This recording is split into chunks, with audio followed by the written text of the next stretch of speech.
성경 말씀 봤지만 여호수아가 칼을 들고 동쪽으로 서쪽으로 저 중부지방으로 저 북쪽까지 칼을 들고 전쟁을 해서 그들을 죽이고 쫓아내고 그래서 가나안 복지를 얻은 겁니다. 그냥 얻어진 게 아닙니다. 공짜로 준 게 아닙니다. 목숨을 걸고 전쟁을 했기 때문에, 목숨 걸고 전쟁에 이겼기 때문에 가나안 땅을 차지하게 된 겁니다. 예배는 전쟁입니다. 예배는 전쟁입니다. 예배는 전쟁입니다. 여러분이 지금 전쟁을 하고 있는 겁니다. 지고 있습니까? 이기고 있습니까? 주여 나를 도와주시옵소서. 이기도록 도와주시옵소서. 주여 힘을 주시옵소서.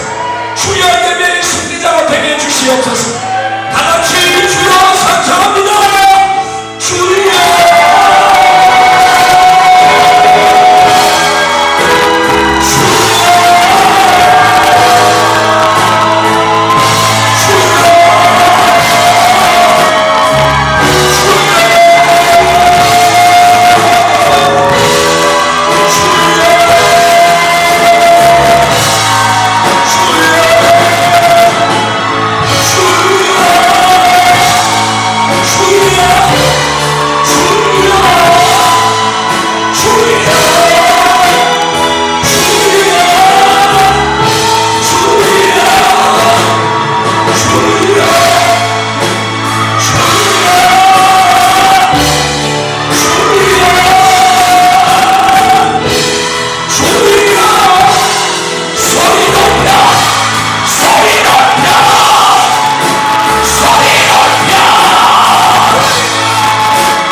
이 시간 저희들에게 영의 힘을 주시옵소서.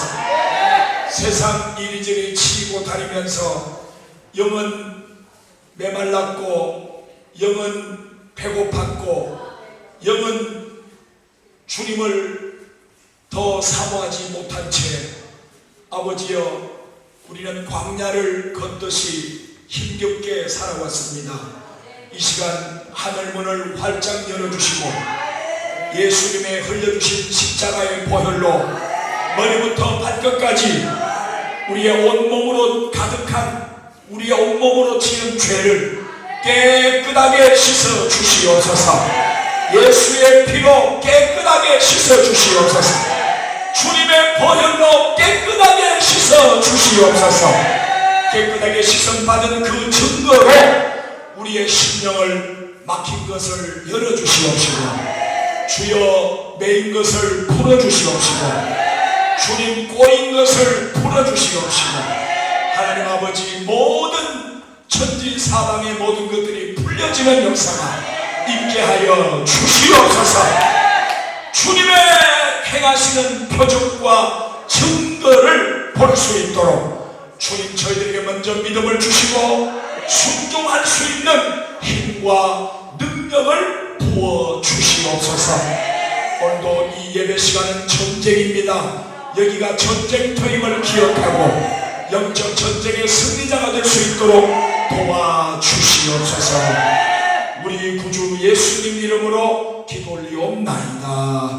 아멘. 히브리서 3장 1절 말씀. 큰 소리로 다 같이 봉독하겠습니다. 그러므로 함께 하늘의 부르심을 받은 거룩한 형제들아, 우리가 믿는 도리의 사도이시며 대제사장이신 예수를 깊이 생각하라. 아멘. 마가복음 1장 17절에서 예수님은 나를 따라오너라, 내가 너희를 사람을 낚는 뭐가 되게 하리라? 사람을 낚는 어부가 되게 해주겠다, 그렇게 말씀하시고 12 제자들을 데리고 산을 정복하기 시작했습니다. 뭐를 정복해요? 산. 이스라엘 나라는 산악지대예요. 전체적으로 봤을 때 우리나라도 산이 70%라고 그러죠. 그래서 마가복음 9장 2절에 보면 예수님께서 변화산으로 제자들을 데려가셔서 하늘의 영광을 보여주시고 체험을 하도록 만들어 주셨어요. 따라합시다. 예배 시간은 변화산이 되어야 한다. 하늘에서 내려오는 은혜를 우리가 받는 시간이 예배 시간입니다. 설교 한 편 듣고 가는 게 예배 시간 아닙니다.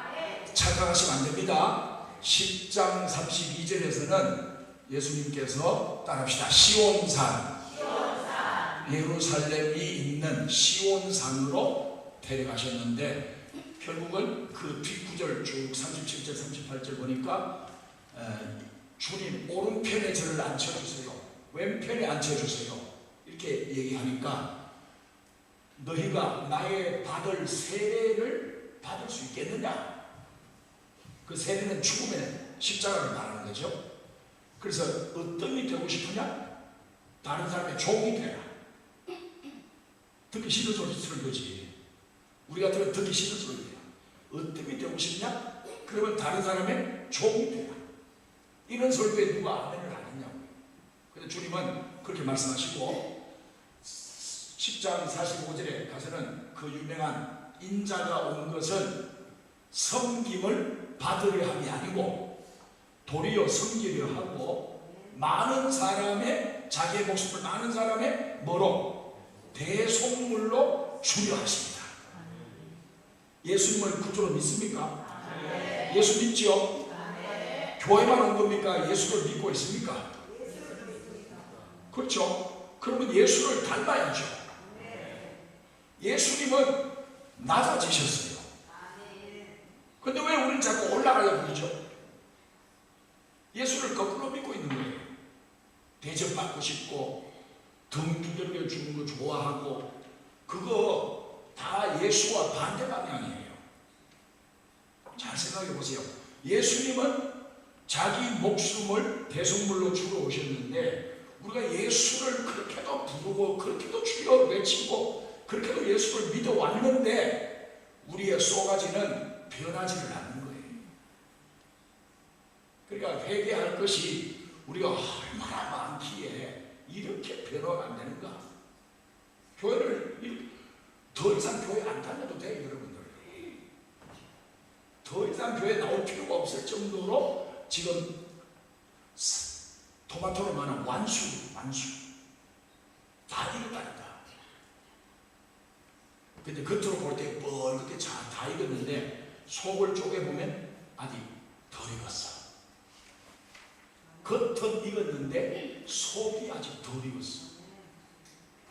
그냥 얼핏 보기엔 우리 다 좋은 사람들이고 훌륭한 사람들인데, 괜찮은 사람들인데, 속을 딱 들어가 보면 세상 사람들이나 우리나 차이점이 별로 없다는 거예요.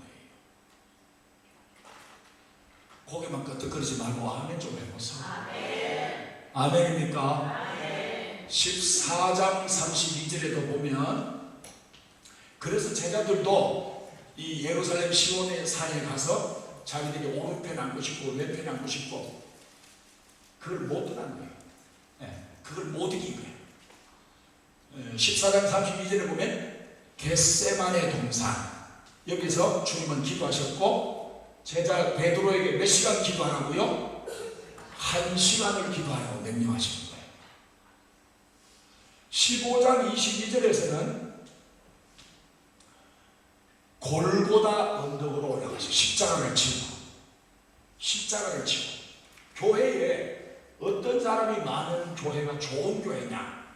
건물 잘 지어놓고 뭐 환경 좋게 만들어진 아무것도 손댈 데가 없는 교회가 좋은 교회일까? 아니요.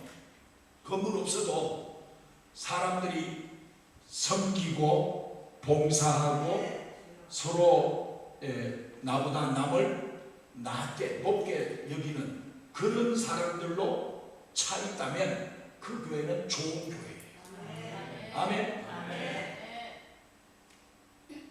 내가 누군데 이러면 그 교회 나쁜 사람들이 많은 거예요. 예수님도 내가 누군데 한 적이 없어요. 근데 우리는 나쁜 걸 배워가지고 내가 누군데 그래 한복 치마 막 돌리고 이러면 안 된다. 따라합시다. 내 말입니다. 내 말입니다. 그러니까 이렇게 예수님은 산을 골고루 데리고 다니시면서 산을 정복하셨고, 사도행전으로 넘어오면 사도행전 1장 8절에서는 이 성령이 임하시면 너희가 권능을 받고 내 증인이 된다고 말씀을 하셨는데, 그 장소가 감람산이에요. 다섯 번째 산이 감람산이에요. 부활을 목격하고, 그 다음에 예수님의 십자가를 목격하고 했고, 그 다음에 주님의 그 구름 타고 올라가시는 승천하시는 모습을 직접 체험한 사람들, 체험으로 말하면 굉장히 많은 체험들을 한 사람들이에요. 근데 이 사람들이 500명이 같이 한 자리에 있었는데, 그 마가의 다락방에 같이 들어간 사람은 결국은 숫자가 120명으로 줄었다는 거예요. 벚꽃 다 본 사람들인데, 벚꽃 다 보고 체험한 거 다 체험한 사람들인데 요 120명 숫자에 못 들어갔다. 그래서 그 사도행전 1장 14절을 보시면 예수님의 제자들과 아우들과 그 동생들, 아우들과 또 여인들과 그게 120명인데, 그 120명쯤 되는 사람들이 한 자리에 모여서 기도를 하는데 힘을 다 해서 힘을 쏟아 부어서 기도하기를 시작했다는 거예요. 그러니까 성부의 기도법도 힘을 쏟아서 부르짖는 기도가 하나님이 가르쳐준 기도법. 예레미야 33장 3절이고, 예수님이 이 땅에 오셔서 보여준 기도법. 누가복음 22장 44절에 보면 따라합시다. 힘쓰고 애쓰고 간절히 땀이 나도록 핏방울이 되기까지 그렇게 기도를 보여주셨잖아요. 보여주셨고, 성령 하나님이 오셔서 우리를 기도하게 하실 때도 성령의 방법이 따로 있는 것이 아니고 성부의 방법, 성자의 방법과 동일하게 로마서 8장 15절에는 아바 아버지라 부르짖게 만든다. 하나님을 향해서 아버지라고 부르짖게 만든다. 부르짖어야 그것이 성경적인 기도 방법이 되는 거예요. 아멘이시죠? 그 다음에 사도행 1장 넘어서 2장 보면, 2장 14절에 보면 베드로가 성령이 딱 임하고 나서 설교, 첫 번째 설교를 하는 거예요. 설교를 막 하는데 힘을, 소리를 높여서 설교하기 시작합니다. 그 설교는 전도 설교죠. 소리를 높여서 증언하기 시작합니다. 찬송할 때도 소리를 높이고, 기도할 때도 소리를 높이고, 설교할 때도 소리를 높이고, 전도할 때도 소리를 높이고. 소리를 높이는 게 중요한 겁니다. 전기 스위치 딱 올렸을 때 불 안 들어오면 고장난 거죠. 그렇죠? 소리를 높여서 기도합시다. 소리 높여 찬송합시다. 소리 높여 아멘 하세요. 하면 바로 소리가 올라가야지. 못 올라가면 그 고장난 거예요.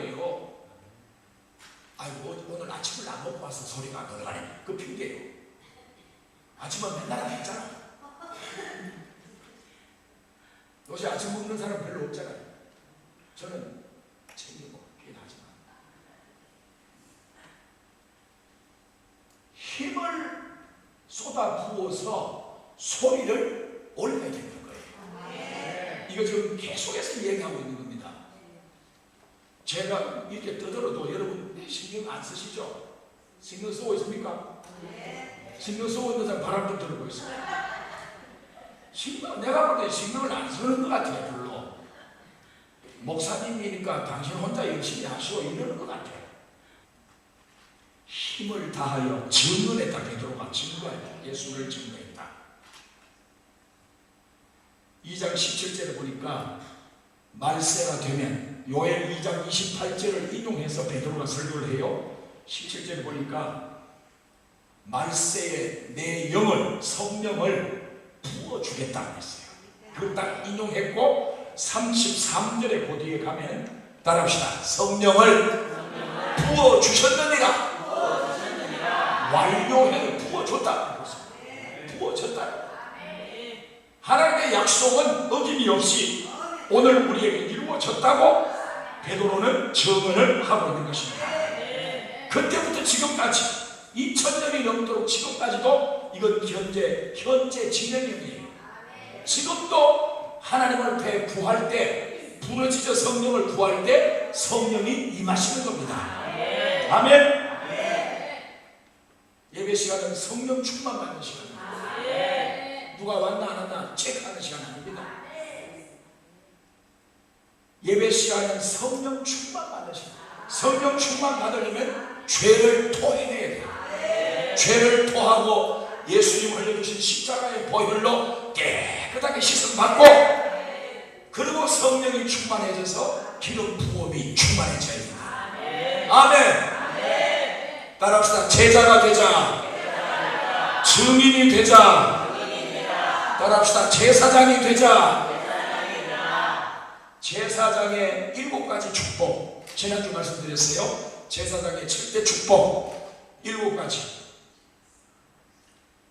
오늘 그 주제를 뭐 예배라고 잡는다면, 예배를 실패하는 사람도 있고 예배를 성공하는 사람도 있어요. 하나님 계시의 말씀을 듣는 자가 복이 있고 또 뭐예요? 읽는 자가 복이 있고 그 다음에 지키는 자가 복이 있다고 그랬죠. 그러면 예배에 참석하는 자가 복이잖아요. 맞습니까? 예배에 참석하는 게 복이잖아. 그런데 예배에 참석했는데 그 예배가 하나님 앞에 실패로 끝날 수도 있고 성공적으로 끝날 수도 있다는 것을 우리가 기억을 하셔야 합니다. 오늘 이 큰 틀에서 이걸 기억을 하시고 말씀 들으세요. 지난주에 첫 번째가 출애굽기 28장 하나 물어봅시다. 출애굽기에서 성막 얘기가 몇 장부터 시작됩니까? 25장. 몇 장? 그렇지. 25장부터 시작돼. 25장. 근데 28장 가서 보니까 2절에 지난주 드린 말씀이에요. 출애굽기 28장 2절에 보니까 따라합시다. 거룩한 옷을 입히라는 거야. 누구에게? 대제사장 아론과 그의 아들들에게. 우리가 옷이 뭐 회사마다 다 다르고 남자 옷 다르고 여자 옷 다르고 다 다른데 하나님이 성경에서 말하는 이 옷은 거룩하다는 거예요. 옷이 거룩하다. 옷이 뭐 거룩하냐, 그게 얼마짜리냐, 그 어디 제품이냐, 그런 정도지 우리가 봤을 때는. 근데 하나님은 하나님이 입혀주시는 그 옷은 거룩한 것입니다. 우리가 탕자가 오랫동안 밖에서 돈 가져가면 다 쓰고 거지같이 쩌벅쩌벅 걸어오는 그게 아버지 집을 향해서 오는 거잖아요. 우리도 마찬가지예요. 거지 같은 모습으로 하나님 앞에 오는 거야. 이렇게 양복 입어도 영적으로는 거지처럼 보이는 거죠.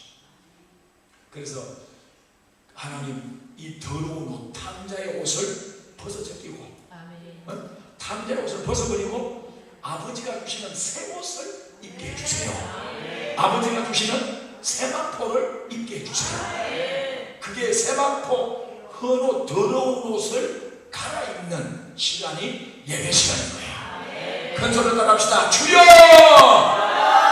거룩한 옷을 입혀 주시옵소서. 아멘. 그런데 사무엘상 13장 보면 13절에 보면 사무엘상 13장 거기 보면 사울이 직책이 뭐죠? 왕이죠. 사울 왕이 이스라엘의 초대 왕입니다. 이스라엘 초대 왕이. 그럼 왕이면 뭘 입죠? 그 입은 걸 뭐라 그럽니까? 왕복이라고 그러죠. 네.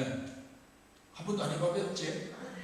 안 입어봐가 잘못 왕복을 입고 있다 그러고 사울이. 그런데 왕이니까 당연히 왕복을 입는 거죠.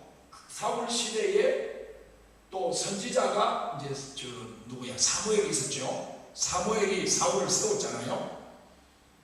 하나님께서 사울을 1대 왕으로 세웠는데 사울이 그 전쟁을 하려고 이제 군사끼리 저쪽 산 기슭에 이쪽 산 기슭에 서로 이제 진을 치고 이제 언제 공격할 건가를 이제 기다리고 있는 거예요, 서로가. 근데 사무엘이 7일 안에, 일주일 안에 온다고 기별을 받고 사울은 기다리고 있었어. 그래가지고 제사를 드리고 나서 선지자가 제사를 드리고 나서 이제 그러고 나면 우리가 공격해야겠다 이렇게 작전 채우고 기다리고 있는데 사무엘이 약속 시간에 나타나지 않는 거예요. 그러니까 이 이스라엘 군인들이 슬금슬금 막 도망가기 시작합니다. 사람들이 슬금슬금 흩어지는 거예요. 그러니까 왕으로서 전쟁을 지휘해야 될 왕으로서 마음이 어떻겠어요? 기분 좋을까? 별로 안 좋겠죠. 기분이 우울해집니다. 그렇게 우울해지면서 사울이 못 기다리는 거야. 막 저쪽에서 금방 쳐다올 것 같고 우리 자꾸 흩어지고 있고 이 분위기를 어떻게 해볼 수가 없는 거예요. 그래서 사울이 자기가 번제물을 가져와라. 내가 번제를 드리겠다 하고 번제를 드린 거예요. 자기가. 그 얘기는 잘 알고 있죠. 번제를 자기가 드린 거예요. 그 번제를 끝나고 나니까 누가 왔어요? 사무엘이 도착한 거야. 그럼 누가 잘못한 거야? 사무엘이 잘못했다고? 대답이 확실하네. 사무엘이 잘못했다 하잖아요. 왜 약속해놓고 약속 안 지키냐는 거야. 우리 예배시간 10시 반인데 약속 늦게 왔다는 거야. 사무엘 닮아가지고. 사무엘 닮아가지고 사무엘이 일주일째 오겠다 해놓고는 번제 다 되고 나서 늦게 온 거예요. 그랬더니 여러분 보세요. 그 내용은 다 알고 있으니까 왕의 옷을 입었다고 해서 제사를 드릴 수 있는 것이 아닙니다. 그걸 잘 이해를 하셔야 돼요. 그러니까 제사장, 선지자만이 제사를 집전할 수가 있는 거예요. 왕이어도. 그런데 중세 1000년 AD 500년 전부터 1500년 종교개혁까지 1000년의 세월이 중세 유럽의 그 교회가 교황이 왕들을 임명했잖아요. 그러니까 국가 권력 위에 종교가 있었던 거예요. 교황이. 그러니까 워낙 교회가 강력해지니까 왕이 되고 싶은 사람은 교황에게 알람방구를 올려드리는 거예요. 안 그러면 길이 없으니까. 그런 시절도 있었지만 사울 같은 경우는 사울 왕은 왕복을 입고서 결국은 번제를 한 거죠. 옷을 제대로 입어야 제사가 진행이 되는 거예요. 아멘. 두 번째, 출애굽기 30장 7절에 보면 따라합시다. 향기로운 향을 피워야 된다. 향기로운 향을 피워야 된다. 누가? 제사장이. 제사장의 두 번째 축복은 첫째는 제사장 옷을 입는 것이고, 두 번째 축복은 성막 안에 들어가서 향을 피울 수 있는 축복을 하나님이 주신 거예요. 따라합시다. 계시록 8장 3절에 뭐라고 나와 있어요? 이 향은 성도들의 기도들이라고 했어요. 우리가 기도하면 같이 모여서 하든 개인적으로 하든 마음속으로 하든 소리 질러 하든 기도는 하나님 앞에 향이 되어서 올라간다는 거예요. 우리가 아무리 목소리 커도 몇 미터 정도 올라갈 수 있을까? 1초에 340m 올라가잖아요. 1초 소리가. 근데 저 몇 킬로미터, 수십 킬로, 수백 킬로 넘어가면 그건 공기가 없어서 소리가 파장이 안 생기는데, 그러면 3층까지 어떻게 소리가 올라가냐고. 마이크로 아무리 크게 고함 지르도 하나님 나라까지 소리가 올라가는 게 아니고 소리가 향으로 변해서 하나님 보좌 앞에 금제단에 올려지는 거예요. 아멘? 그러니까 목소리 작은 사람도 기죽을 필요가 없어요.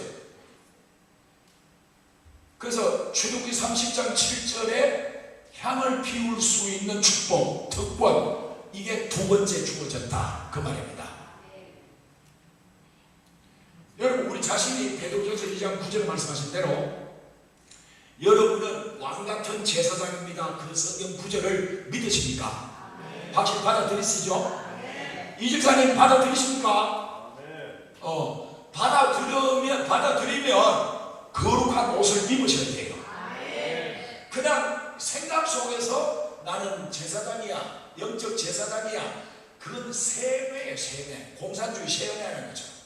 그렇게 생각으로만 나는 제사장이 됐어 그러지 마시고, 그렇게 됐다면 우리는 거룩한 옷을 입으셔야 합니다. 그리고 향기로운 향을, 기도를 하나님 앞에 올려야 됩니다. 이걸 해야 제사장이 되는 거예요. 네. 목사님이 주일마다 가운을 입죠. 여름께 입고 겨울께 입고 그렇게 가운이 있는데, 그걸 가운을 입으면 그렇게 집니까? 그 가운 입으면 그렇게 집니까?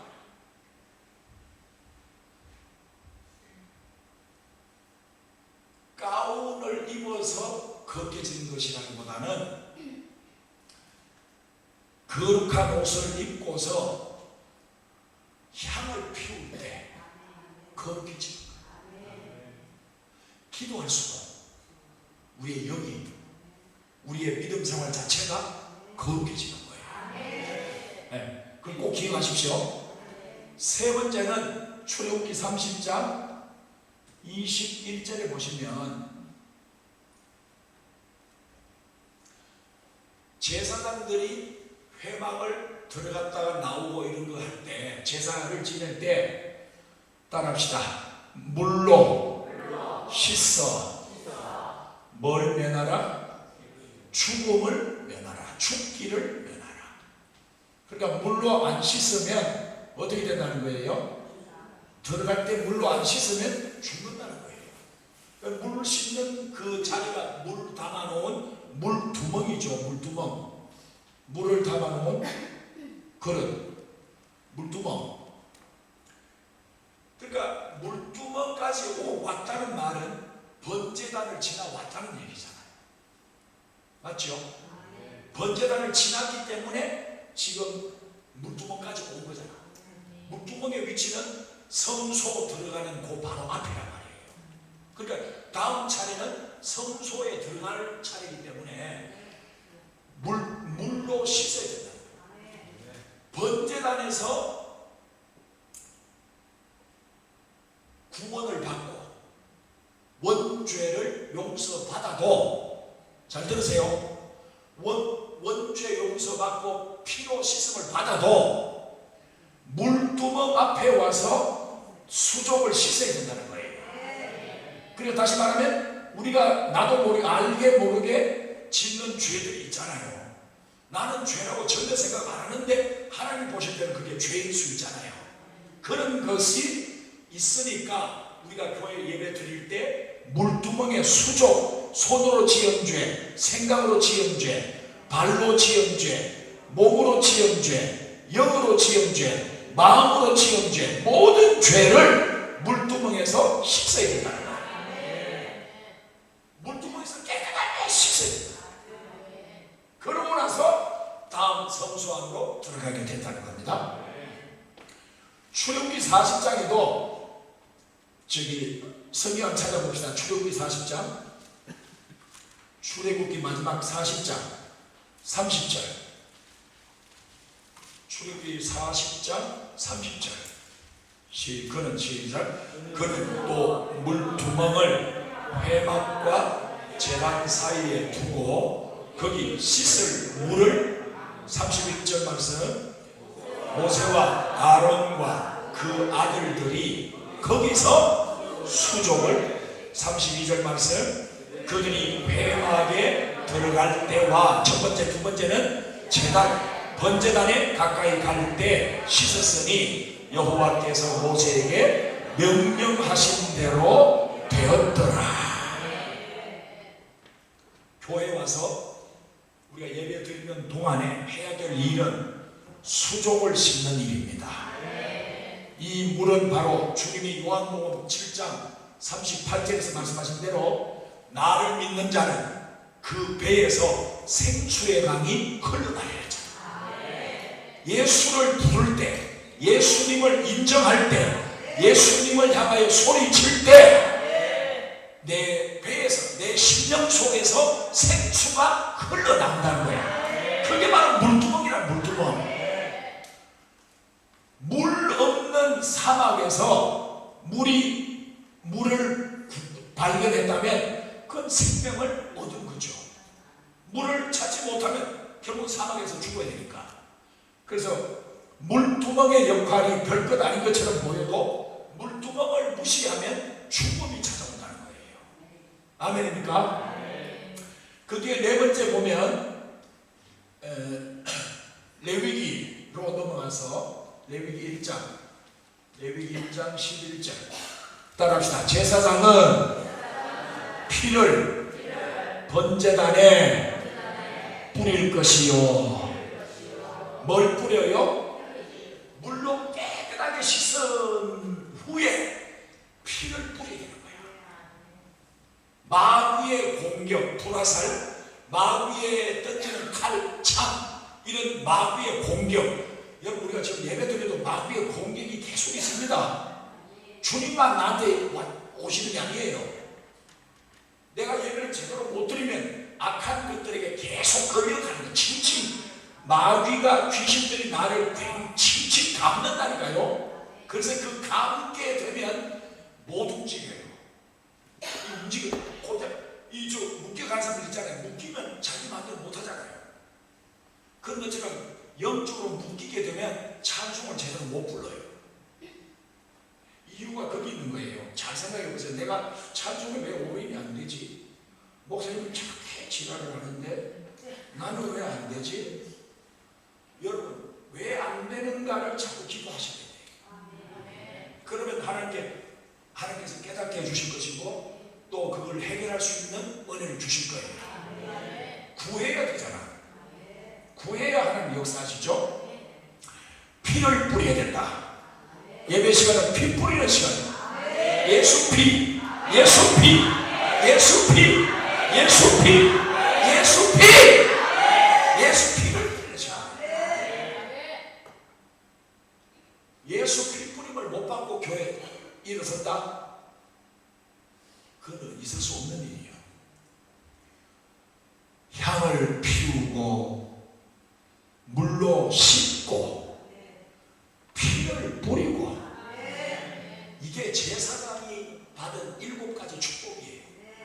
그럼 우리가 영적으로 제사장이라고 믿는다면 이걸 반드시 해야 되는 거예요. 네. 따라합시다. 나는 제사장이다. 맞습니까? 이름만, 타이틀만 제사장이면 그 사람 예수 죽이는 사람으로 돌변해요.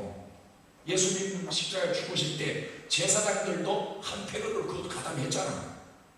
그 제사장이라고 해서 뭐 유별난 믿음을 가진 게 아니에요. 직분이 뭐든 간에, 어떤 직분을 받았든 간에 거기서 내가 최고로 하나님 앞에 겸손하게 무릎을 꿇고 하나님을 두렵고 떨리는 마음으로 섬기는 믿음이 자라나야 되는 거예요. 믿음이 자라나야 된다. 몸무게만 계속 늘면 될 것 같아요. 믿음이 자라나야 된다. 아멘. 성경 찾아봅시다. 히브리서 9장 저 뒤쪽에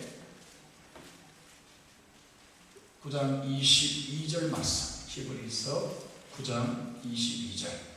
자, 찾았습니까?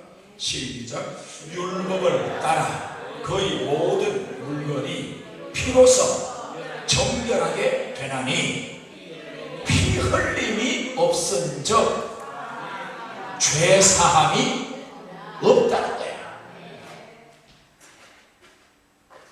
주여 용서해 주시고 그 말 했다고 용서받는 게 아니고 그 말을 하나님이 들으시고 피를 뿌려 주셔야 죄 사함이 있는 거예요. 아멘. 피 흘림, 피 뿌림, 피 발음이 잘했나 모르겠네. 잘했죠? 피를 바르고 피를 뿌리고 피를 흘리고 그리고 피를, 신약에 와서는 피를 마시라 말씀하셨어요. 피를 마시라. 영적으로 주님 피를 마시는 듯 우리가 그렇게 예배를 드리는 거죠. 아멘이십니까? 계시록을 보면 이렇게 나와 있어요. 그 14만 4천 명 구원받은 성도들이 따라해 보실래요? 피 뿌린 옷을 입고, 그들이 입은 옷을 자세히 보니까 피를 뿌린 옷을 입고 있더라는 거예요. 이 피는 누구의 피입니까? 예수님의 피가 된 거죠. 예수님의 피를 뿌린 옷을 입은 자들이 14만 4천이 흰 옷을 입고 하나님 앞에 경배하고 있다는 거죠. 아멘. 그 다음에 레위기 10장에 보면, 자, 성경 레위기로 갑니다. 레위기 10장. 오늘 결론이 중요합니다. 레위기 10장 1절 말씀부터 봅시다. 1절, 2절, 1절부터 10장 1절 시작. 아론의 아들 나답, 아비후가 향로를 가져다가 여호와 앞에서 명령하지 아닌 다른 불을 여호와 앞에 드렸다. 따라합시다. 제사장은 불을 받아야 된다. 하나님이 주시는 불을 받아야 돼요. 하나님 주시는 불을 못 받게 되면 사람이 자꾸 꾀가 나요. 야, 어떡하지? 김집사도 다 받았고 박집사도 다 받았고 다 받았는데 나 혼자 불을 못 받은 것 같더네. 야, 쪽팔리네. 이거 어떡하지? 그러면서 머리가 픽픽 돌아가면서 다른 불을 연구하는 거예요.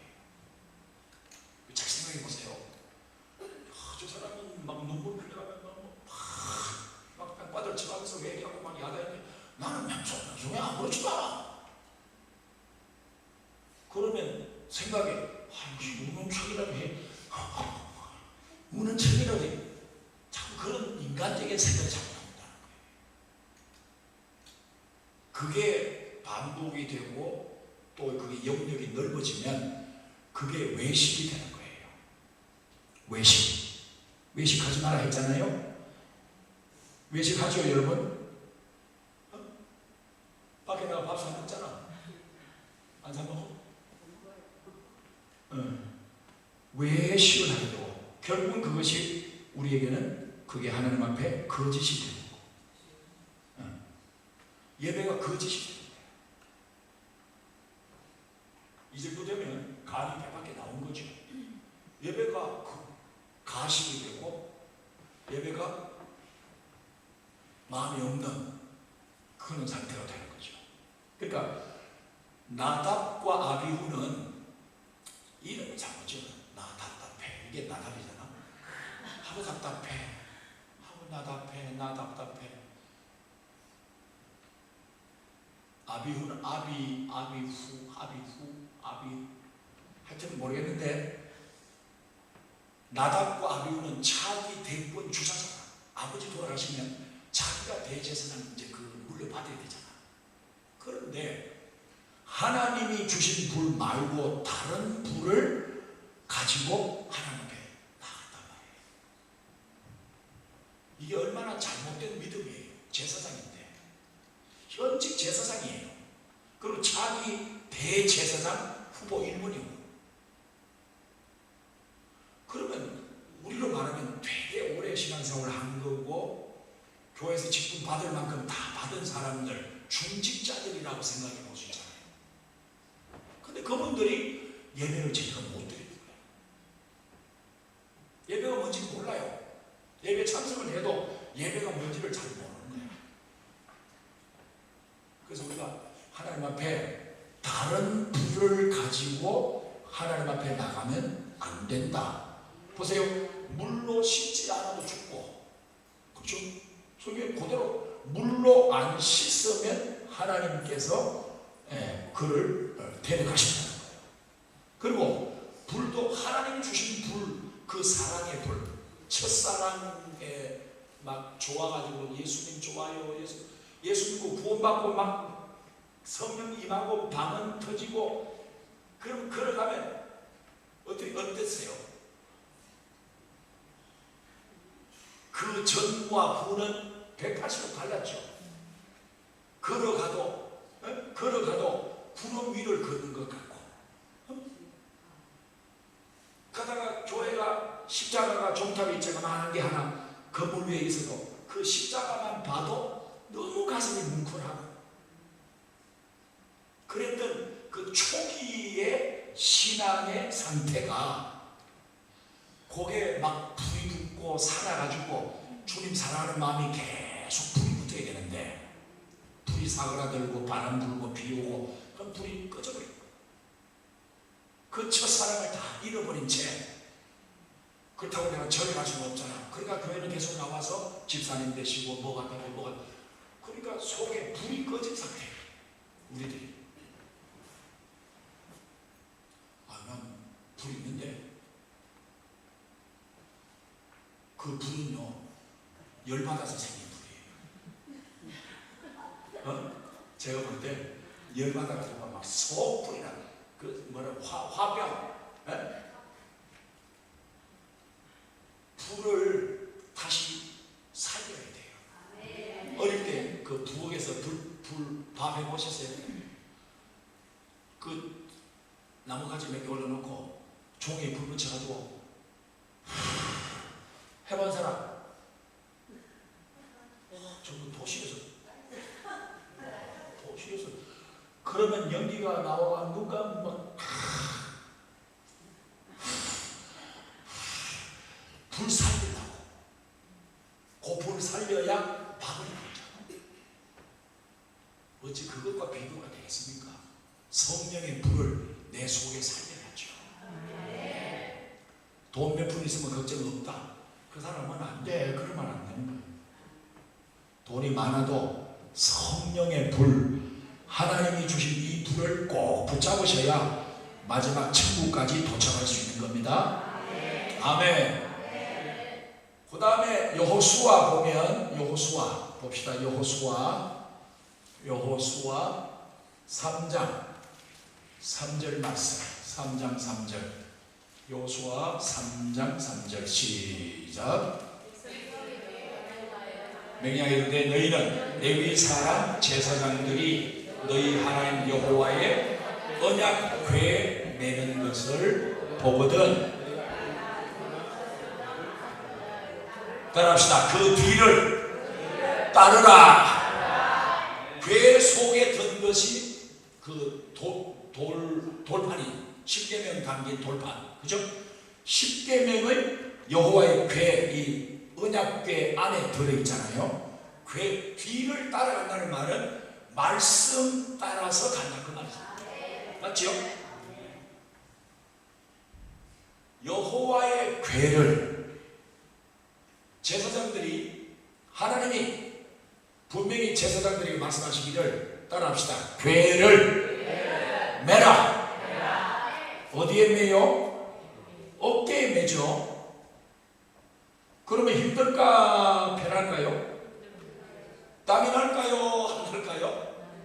힘들어요. 궤를 메고 가는 게, 제사장이 여호와의 법궤를 메고 가는 게 힘든 일이란 말이에요.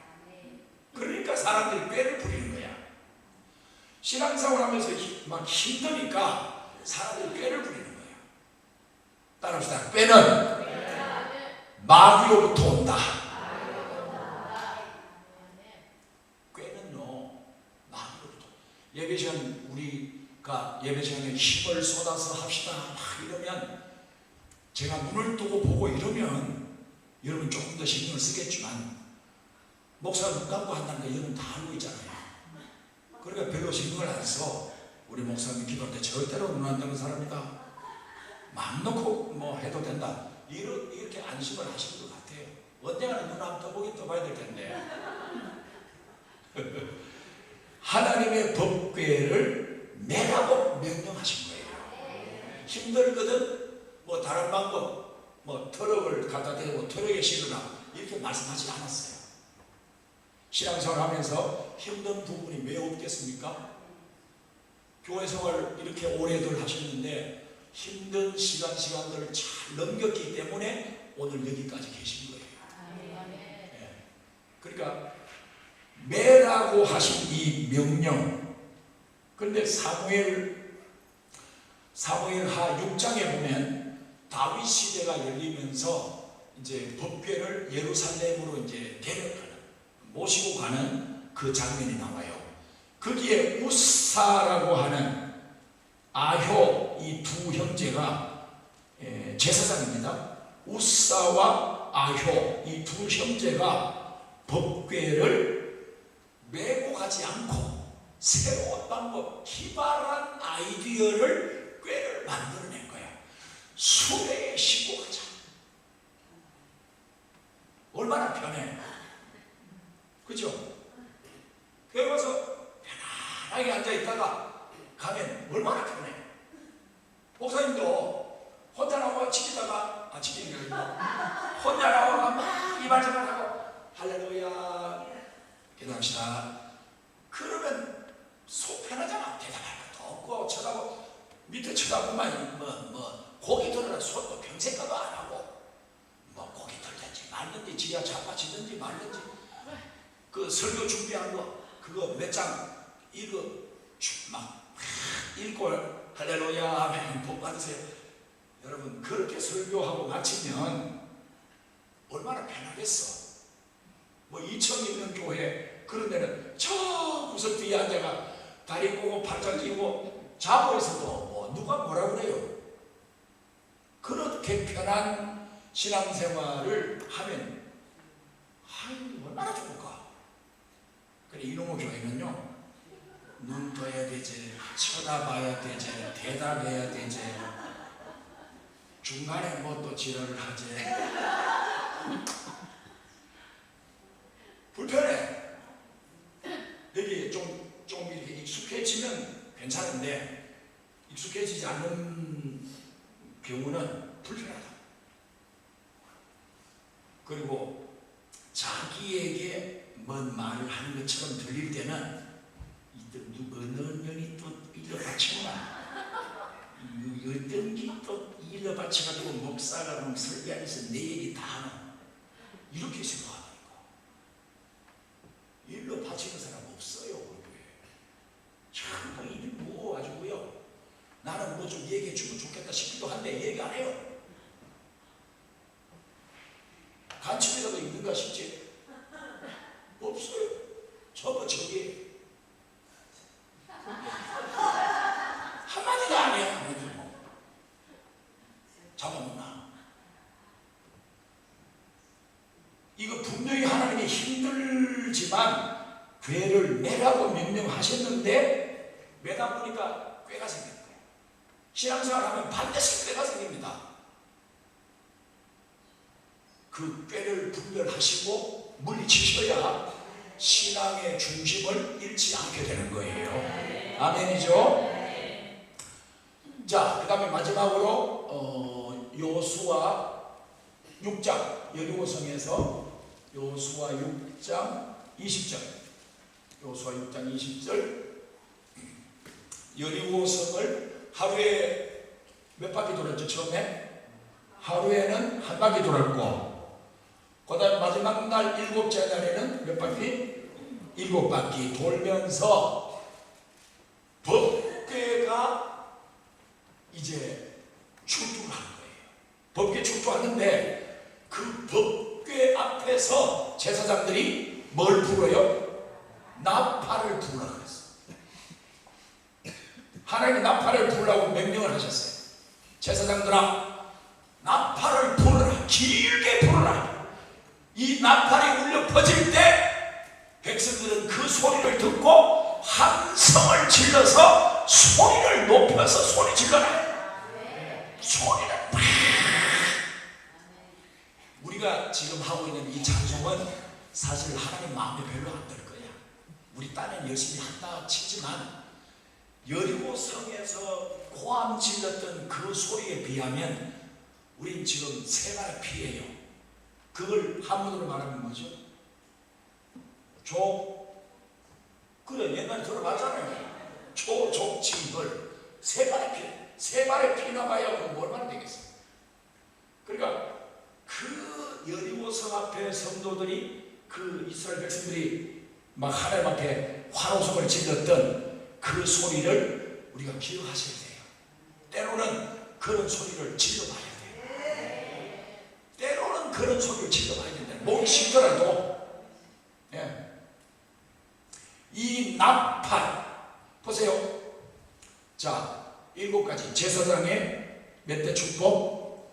7대 축복. 7가지 축복인데 거룩한 옷을 입혀주시는 은혜, 향기로운 향을 피우도록 허락하신 은혜, 물두멍에서 물로 수족을 씻어서 죽음을 면하게 해주시는 은혜, 그리고 피를 뿌릴 수 있는, 직접 피를 뿌리게 되는 하나님의 은혜, 그리고 하나님으로부터 위로부터 내려온 하나님의 불, 이 불을 관리할 수 있는 은혜를 베풀어 주셨고, 그리고 힘들긴 하지만 하나님의 여호와의 법궤를 멜 수 있는 축복을 주셨고, 그리고 백성들 앞에서, 궤 앞에서 나팔을 부는 축복을 주셨다. 우리가 영적인 제사장이라면 나팔을 불어야 되겠죠. 나팔을 부는 이가 없으면 어찌 전쟁을 준비하리요? 전파하는 이가 없이 어찌 우리가 들으리요? 복음의 나팔을 부는 복음의 제사장, 그게 로마서 15장 16절 말씀 아닙니까? 자, 제사장이 되었습니다. 그러면 이 7가지 중에서 하나만 잘못해도 죽음이 찾아와요. 이게 중요한 메시지입니다. 하나만 잘못해도 죽게 돼요. 그러니까 제가 말씀드린 대로 제사장이 이 부분 7가지 이 부분에 대해서 전문가가 되어야 된다는 거예요. 따라합시다. 나는 제사장이다. 전문가가 되어야 한다. 찬송 부를 때 전문가가 되어야 됩니다. 기도할 때 전문가가 되셔야 돼요. 말씀 들을 때도 전문가가 되셔야 되고, 헌금할 때도 전문가가 되셔야 되고, 봉사할 때도 전문가가 되고, 설거지할 때 접시 깨면 돼야 안 돼요. 안 깨고 싶은데 깨지는 거 뭐 어쩔 수 없지만 일부러 깨는 경우는 없잖아요. 그러니까 분야마다 우리가 전문가가 되셔야 된다. 박사라는 것은 그 사람이 전공한 그 한 분야에서만 전문가잖아요. 그래 박사가 2개, 3개 있다. 그 사람은 엄청난 사람이죠. 그런데 우리 제사장은 이 7 분야에서 우리가 박사학위 받은 것처럼 신앙생활을 해내야 된다라는 것입니다. 아멘. 이 7가지가 다 합해지면 뭐가 됩니까? 이게 뭐가 됩니까? 이거 다 합하면 이것이 예배가 되죠. 맞습니까? 이게 다 합해지면 예배잖아. 그래서 아까 말씀드린 대로 예배에 참석해서 이 분야 예배 시간이 진행이 될 때 모든 순서의 전문가가 되십니다. 모든 순서에. 그래서 전문가가 되셔야 되고, 이 7가지 중에서 하나라도 내가 실수하게 되면 죽음이 찾아온다. 영적인 이 막히게 돼요. 막히게. 하나님과 나와의 관계가 시온의 대로가 뚫려지지 않고 답답해. 나 답답해져. 그래서 오늘 결론은 뭐냐면, 하나라도 줄이 끊기면, 예배라고 하는 이 줄이 7개의 줄로 연결이 되어져 있다면, 하나라도 줄이 끊어지면 추락한다. 퍼센트로 따지면 하나 잘못하고 다른 거 다 잘하면 괜찮지, 뭐 하나는 너무 하시네, 이게 아닙니다. 하나님이 원하는 것은 전 분야의 전문가가 되기를 원하시는 거예요. 따라합시다. 주여! 주여! 전문가가 되게 해주세요. 아멘.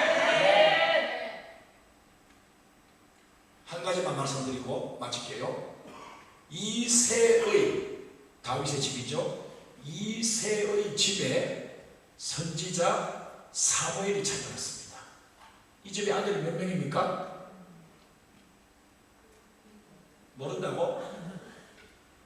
첫째가 엘리압, 둘째 아비나답, 셋째 삼마, 넷째 느다넬, 다섯째 오뎃. 쭉 해가 마지막에 누굽니까? 여덟 번째 다윗이죠. 다윗입니다. 누가 이 집을 찾아갔다고요? 선지자 누구야? 사무엘이 찾아갔어요. 그러면 선지자가 간 것은 누가 가신 거예요? 하나님 집 같이 가신 거죠. 맞죠? 잘 보세요. 이새의 집에 하나님께서 선지자를 대동하고 지금 이 집을 찾아가신 거예요. 목적은 뭐예요? 뭘 세우기 위해서? 왕을 세우기 위해서. 그러면 이 집에 8 형제가 다 지금 집합을 했습니다. 다 모였습니다. 이 말은 다 함께 예배를 드리고 있다 그 뜻이잖아. 맞죠? 예배가 시작되니까 주의 종이 왔으니까 예배가 시작됐습니다. 첫 번째가 나섰습니다. 엘리압이 앞장을 섰는데 성경은 이렇게 말했습니다. 사무엘을 보고, 사무엘이 이 사람을 보고 너무 잘생기고 너무 멋있어가지고 이 사람한테, 장남한테 기름 부으려고 했습니다. 근데 하나님이 안 된다고 했어요. 잘 기억하셔야 됩니다. 따라합시다. 나는 그를 버렸노라. 버림받았다는 거야. 버림받았다는 거야. 둘째가 아싸 하고 나왔습니다. 둘째가 나오고 셋째가 나오고 쭉 나오는데 하나님이 말씀하시기를 그들은, 따라합시다. 그들은 택함을 받지 못했노라. 택하지 않았다. 택함을 택하지를 않았다는 거예요. 마지막 8번째를 데려왔을 때, 다윗이 저 들판에 있다가 데려왔을 때 하나님 말씀하시기를 내가 이가 그니 그에게 택함을 입었다는, 택한 자, 택함을 받은 자인 거예요. 예배가 다 같이 몇십 명이든 몇백 명이든 몇천 명이든 몇만 명이 모일 때 버림받은 자의 예배가 있고 택함받지 못한 자의 예배가 있고 택한 자의 예배가 있다 그 말입니다. 그러니까 7가지 축복을 하나님 우리에게 주셨으니까 그 축복을 살려서 멋있는 제사장이 되셔야 된다 그 말씀입니다. 아멘. 제사장 옷만 입었다가 번제단 지나서 불을 가지고 향을 피우는 성소 안까지 들어갔던 제사장 나답과 아비후가 한 가지 잘못해가지고 하나님 죽여버린 거예요.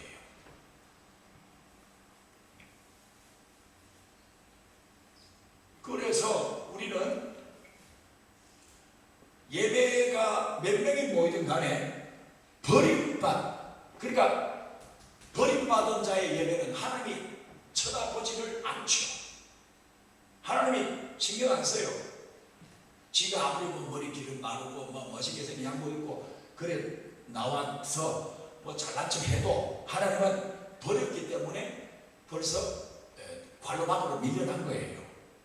버림받은 건 아닌데 왕으로 택함받지 못한 이 둘째부터 6째까지 이 형님들은 택함을 못 받은 거예요. 예배 시간에 버림받지 마십시오. 예배 시간에 택함받지 못하는 그런 불상사가 없도록 하시고 다윗처럼 택함받아서 하늘문이 열려지고 다윗처럼 택함받아서 하나님이 응답을 내려주시고 다윗처럼 택함받아서 찬송이 하나님 앞에 연락이 되어지고 기도가 상달이 되어지고 그리고 그 다윗의 축복이 우리에게도 동일하게 임하는 은혜가 있기를 주님의 이름으로 축복합니다. 아멘. 큰 소리로 마지막으로 따라합시다. 주여 거룩한